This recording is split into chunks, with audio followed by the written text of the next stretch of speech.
torná-la pública. Eu vou falar com vocês brevemente sobre este tema, que é o que eu costumo chamar de saber que uma revista destacada no âmbito jurídico aqui do Brasil, que é a revista Visão Jurídica, trouxe... Bom, eu não estou vendo o que está na tela, eu vou precisar me posicionar, eu vou ficar aqui assim, que daqui eu dou uma pescada no que tem ali e dá para falar. Bom, como é que começou a compreensão desse tema ou interesse pelo tema? A tecnologia tem se desenvolvido de modo bastante acelerado, mas ela não começou a se desenvolver agora. Isso vem já de bastante tempo, não é? Mas para conseguir compreender atrás, ou botar o note, pronto, para eu saber qual é a tela que está. Aí vocês têm aqui as 3 feridas narcísicas. Não é? A primeira delas, o primeiro golpe, desferido por Galileu, que tirou o homem da sua posição de centro do universo. Não é? Se imaginava então que o mundo era o centro do universo, e isso se provou equivocado. Galileu quase paga um preço alto, né, por isso. Mas, a partir desse momento, se compreendeu que aquele lugar que se considerava ser o lugar do homem, como centro de tudo, centro do universo, aquilo se provou não ser verdadeiro. A segunda ferida narcísica veio com Charles Darwin, que, por sinal, passou também um carnaval aqui em Salvador. Não é? Ele narra no seu diário de bordo do Beagle o choque dele ao chegar em Salvador, em pleno carnaval.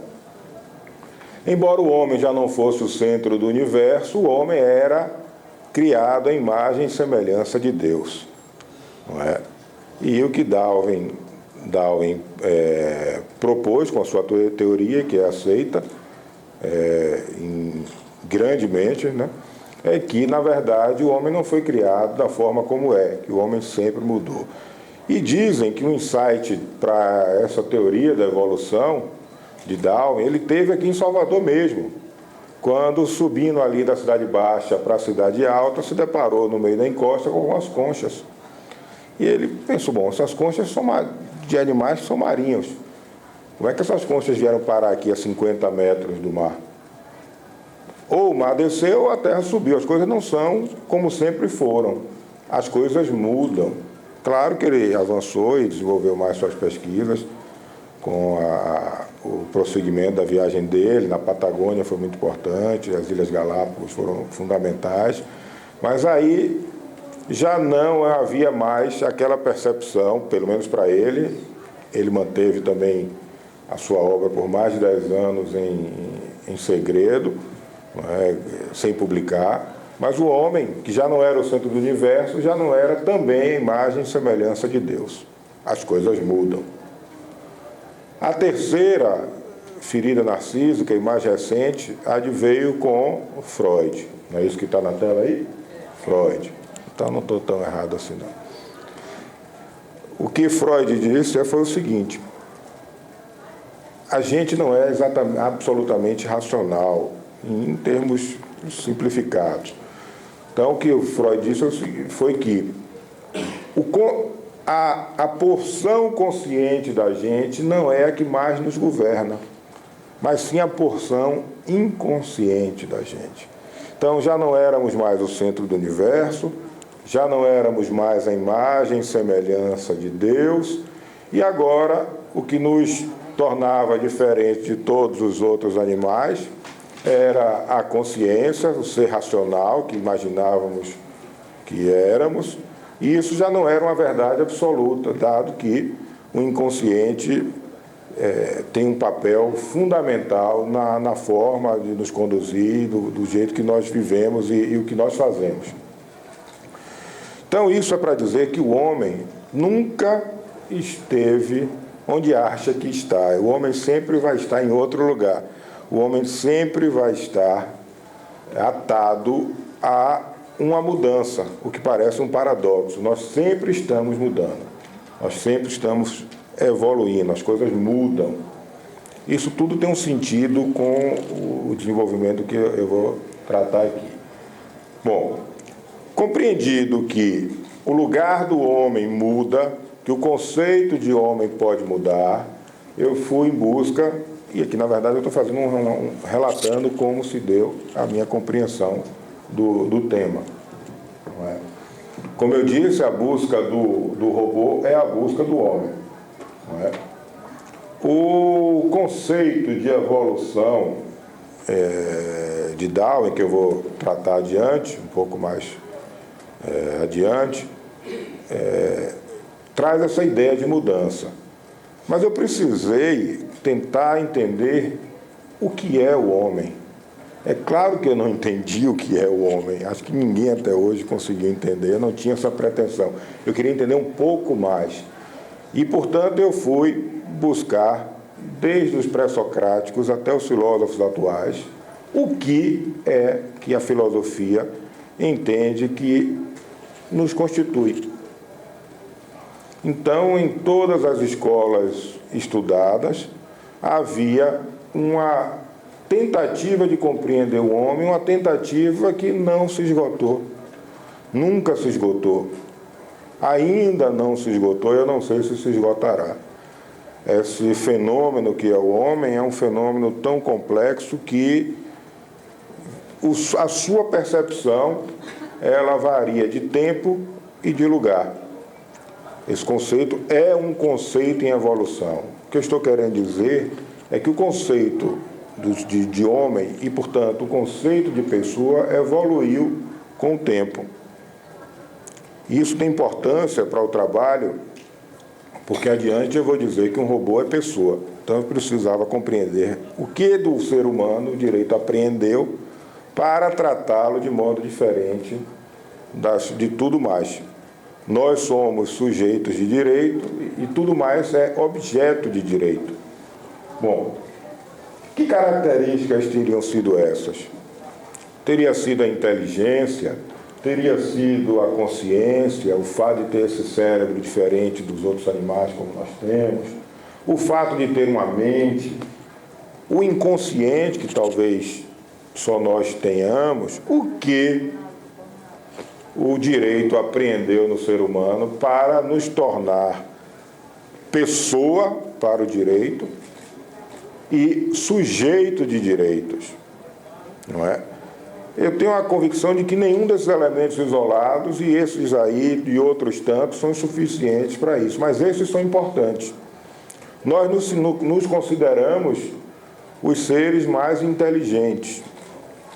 Já nos consideramos há algum tempo os únicos seres inteligentes. E hoje essa concepção de inteligência exclusivamente humana está superada. E a inteligência pode ser encontrada em várias espécies, até mesmo em insetos. Existem relatos de observações feitas, por exemplo, com abelhas, que são impressionantes. Quando uma determinada reserva de alimentos numa área se esgota, ou está prestes a se esgotar, as abelhas então partem em busca de novos sítios para estabelecer suas colmeias. Vão para todos os lados. E vão e voltam, e vão e voltam. E toda vez que voltam, começam na colmeia uma dança para tentar, ou para dizer onde ela encontrou o melhor sítio para a nova colmeia, que tipo de alimento tem lá. E as abelhas começam a observar as danças das que vão chegando. Várias abelhas fazendo isso ao mesmo tempo. Toda vez que uma abelha atrai mais atenção que as outras, porque traz notícias mais alvissareiras, as que trazem notícias menos promissoras param de dançar e começam a prestar atenção naquelas que trazem informações mais importantes para a sobrevivência da colmeia. E esse processo é um processo que vai até o ponto que sobram poucas abelhas que trazem notícias importantes de lugares que talvez sejam melhores para o desenvolvimento de sua colmeia. Então, escolhido 2 ou 3 lugares, elas saem em comitiva para checar se aqueles lugares realmente são tão promissores. Vamos trocar o nome de abelha para a gente, vamos trocar o nome de colmeia para a assembleia, vamos trocar o nome de dança para a votação. Esse é um processo de eleição, de escolha, que é muito parecido com o processo de escolhas que nós fazemos em assembleias. E são vários exemplos de inteligência que se encontram em animais. Vários e vários e vários. Não é? A consciência não é também um caractere nosso.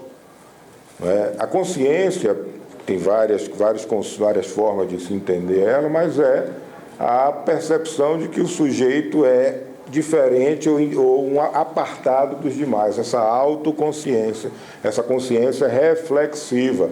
Não somos os únicos a ter.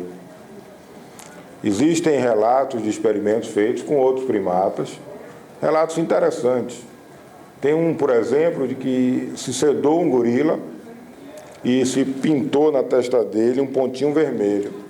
Quando ele levantou da sedação e colocaram um espelho na frente dele, ele não achou estranho o que estava lá no espelho, não foi tocar a sua imagem, mas colocou a mão na testa como a demonstrar que ele tinha consciência que o que estava no espelho era o reflexo dele próprio, que ali era um reflexo e ele, que era o indivíduo, e a pinta estava nele. Eu fiz esse experimento com minha filha, com a menorzinha. E esse experimento só produz esse efeito no ser humano a partir de determinada idade. Até uma determinada idade, até em torno de 10, 11 meses, eles vão para o espelho. Nós vamos apontar para o espelho. E nosso desenvolvimento é muito semelhante desses primatas super maiores, né? É muito semelhante, até em torno de 10, 11 meses. Então eu fiz isso com minha filha mais nova, botei uma pintinha aqui nela, ela primeiro pequenininha, ela foi no espelho. Depois ela teve o mesmo reflexo, a mesma conduta do gorila.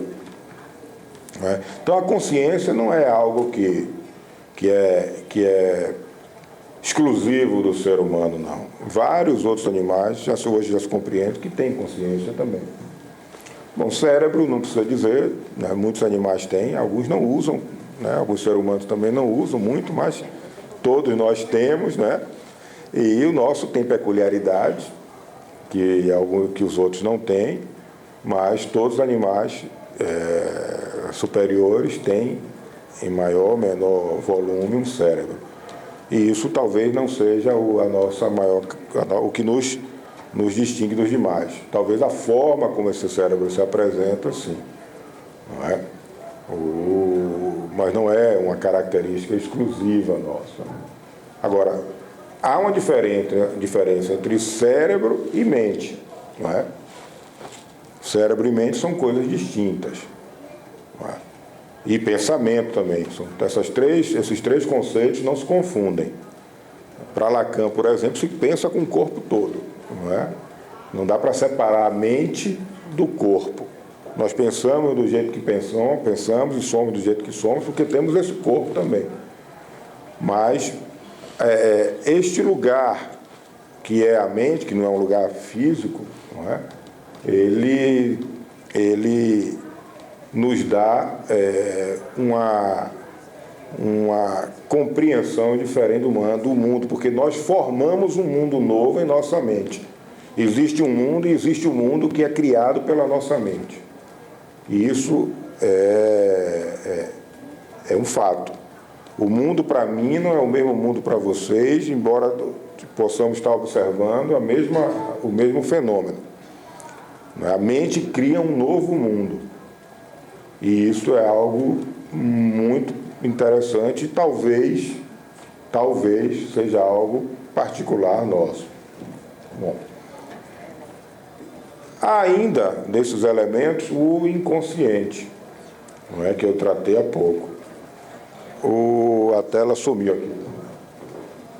O inconsciente, eu costumo dizer que o consciente é o programa que nós rodamos para interpretar alguma coisa ou para executar alguma função importante, o inconsciente seria o sistema operacional sobre o qual esses programas que são conscientes, que formam a consciência, rodam. Não é? Ele está governando muito mais as nossas vidas do que a gente imagina, mesmo que a gente não perceba.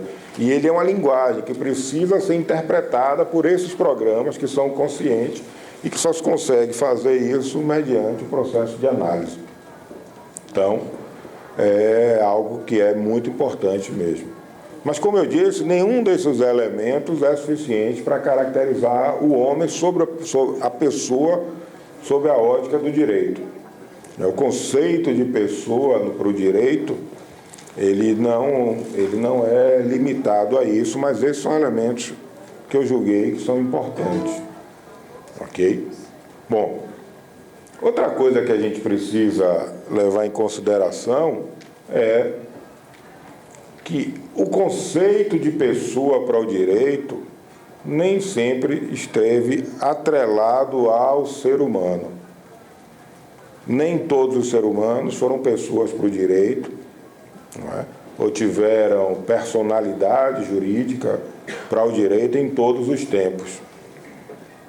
Tempos houve em que escravos, prisioneiros, judeus, negros, mulheres eram tratados pelo direito em determinados lugares de modo diferente do que os homens eram tratados.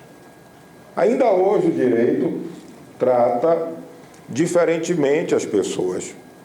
O tratamento que se dá às crianças é diferente do tratamento que se dá aos adultos. Uns têm mais ou menos direitos. É triste essa lembrança de períodos em que nós tivemos pessoas, seres humanos que não eram pessoas para o direito, que não tinham personalidade jurídica para o direito, mas isso é recente. Isso até recentemente. Eu não falo da mulher, com o Estatuto da Mulher Casada no Brasil, de 76 para cá, com a Constituição de 88 para cá, que assegurou a igualdade de direitos, tratamento igual.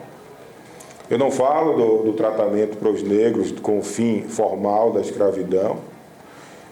Eu não falo apenas do tratamento odioso, que também era dispensado aos judeus, até pouco tempo atrás, na erudita